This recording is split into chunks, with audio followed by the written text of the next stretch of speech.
To the boot. We've got another fun World Cup matchup. We've got the Netherlands and Senegal. Let's dive right into it. Lots of interesting talking points as usual. So first for the lineup, Senegal comes with a 4-3-3 lineup. Unfortunately, Mane was just ruled out for the entire cup, so that's going to be a huge blow for Senegal. We'll have to see how they organize themselves today on the field. And then for Netherlands, we've got a 5-3-2 Netherlands. Frankie de Jong in the center of the field. Some pretty good talent out there. But Senegal has a lot of good talent too, and they won the African Cup of Nations this past year. So should be a pretty good matchup. And let's have a look at some of the fun photos from the match. Senegal brought it so far. The best fan base, singing and playing music the whole match, classic costumes and paint. Now, as far as on the field, I have to say in general first, before we get into a couple of the real specific goals, Senegal did struggle with organization. You can see that they really miss Mane. And there were situations like this fairly early on where the Netherlands was even triple teaming Senegal. And so you might wonder, well, why would that be? Why would Netherlands even want to do that? And it was partly because Senegal was moving the ball fairly slowly. They were a little bit indecisive, and they were finding themselves in areas of the field where they were getting trapped. This is an example where Senegal is sort of trapped in the corner. And just, I'll give you another example here. Senegal has the advantage, or they at least have a decent fast break, and they end up with 3 players all next to each other, literally practically could be touching each other. And this happened several times in the first half. So this was one of Senegal's challenges. You can see Senegal has one other player in the box all by himself. And then one other example here is I just drew a line down the center of the field, and almost every player from Senegal is on that side of the field at that moment.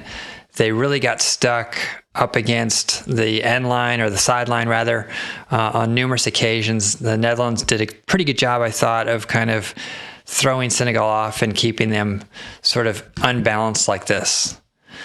Anyway, we move into, and I'll show one more example of something that's going to come back and, should I say, haunt Senegal. But here, Senegal's keeper, Mendy, who's the starter for Chelsea, so really good keeper ordinarily, he comes out fairly early in the match and punches the ball away.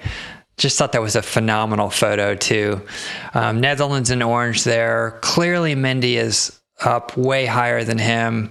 He's done a good job sort of clearing his arms, and you'll see on this frame here that Mendy does a nice job punching the ball away.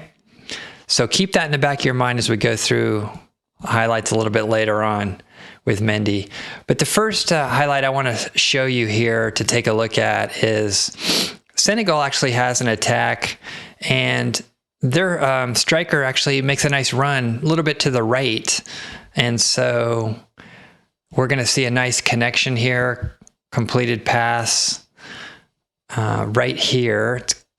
And then a one-time shot on goal by Senegal. I thought that was pretty smart. If he dribbles any further, he's going to really get to a bad angle. He's already a fairly tight angle. The keeper's kind of got the near post covered for the Netherlands, but he does surprise the keeper and the 2 defenders a little bit and doesn't give them a chance to get their legs up to block that. So I thought that was maybe one of Senegal's best efforts of the match. It does get batted away, but Senegal had a couple other opportunities. This is a reverse angle, and you can see it's a really difficult skill, right, to actually kick the ball while it's rolling that fast and take a shot on goal. You've got to plant your foot ahead of the ball to allow for the roll, which he does. He plants his left foot about a foot or a foot and a half in front of the ball, so that by the time he strikes the ball, his left leg is not in the way, but it also is providing the proper support. And Van Dijk cannot get his leg up. Keeper bats it away. Now, here's the first goal for the Netherlands. Frankie de Jong is on the ball down near the bottom of the screen, highlighted there, and he's already picked out his teammate, even though there's several teammates in the box already. And Frankie does a really nice job, and he does this often, of lifting his head up when there's not much pressure. So he's on the ball here, and Senegal gives Frankie just a little bit too much space, and Frankie has such a nice touch on these kind of crosses. So he's going to just float it in on purpose, and he's going to hope his teammate can just out-jump Senegal for this ball. What happens, though, is it actually gets a little bit closer to the 6-yard line than probably even Frankie wanted. And so it's a jump ball between the keeper and Frankie's teammate. Now, the keeper should always win. I already showed you one shot where Mendy is well above even the top of the head of the Netherlands player. It confounds me how often, though, that doesn't happen. So we're going to have a closer view here, but I always typically want to give you the bird's eye view, the overview first of these plays as they unfold. And here you can see the Netherlands forward, to his credit, has out-jumped Mendy, the keeper, so far. And let's see if he can put it in the back of the net. Indeed, he does. You can see the ball going right across the line there. And Mendy just frankly missed the ball altogether. So, as a keeper, you've got to be able to knock that ball away. I will show you a different angle here after we show a nice little celebration right here. Now, whereas earlier in this video, I showed you how Mendy had far out-jumped the Netherlands player on a similar type of cross, this time Mendy comes to the party late, and the Netherlands player is already well up in the air.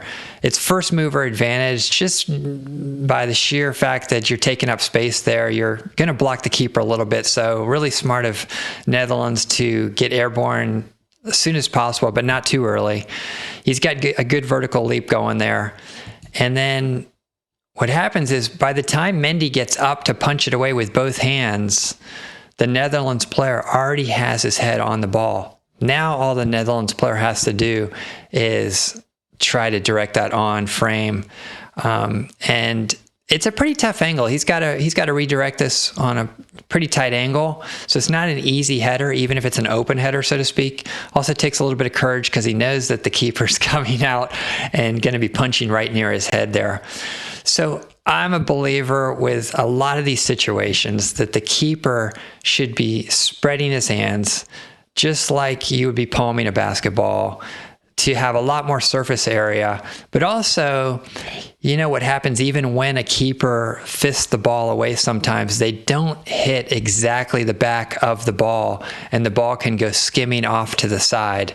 There's just not a lot of surface area when you've got your hand in a fist like that and you're trying to punch it. So I'm stunned that more keepers don't swat it away almost like a volleyball spike or swat. Instead of this little fist thing. But football's a game of traditions, and there's a lot of traditions still that we'll cover over different videos that are probably not the best traditions. And it really comes back to hurt Senegal here. That should never happen, and Netherlands redirects it into the net. Kind of an embarrassing view there for the keeper, as he's clearly punching air. All right, so near the end of the game, added time, Memphis Depay has a nice left-footed shot. He basically is dribbling across the top of the 18-yard box. He doesn't have that much space. I mean, he's got a defender on him, but he's able to use his left foot, just like some of these stars are able to use both feet equally well. And he just wants to curve this into the corner of the net there. The keeper's in blue, hard to see in this frame, but you'll see him in a second here. The ball starts on the outside of the post, but like so many of these shots, it's going to curve in.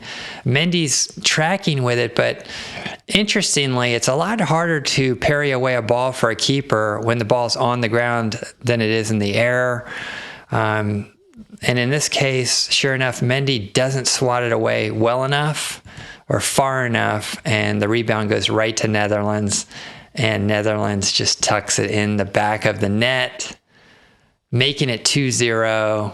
And that's how the game finished. So it's kind of an interesting game, but it did come down to Netherlands' experience towards the end, probably.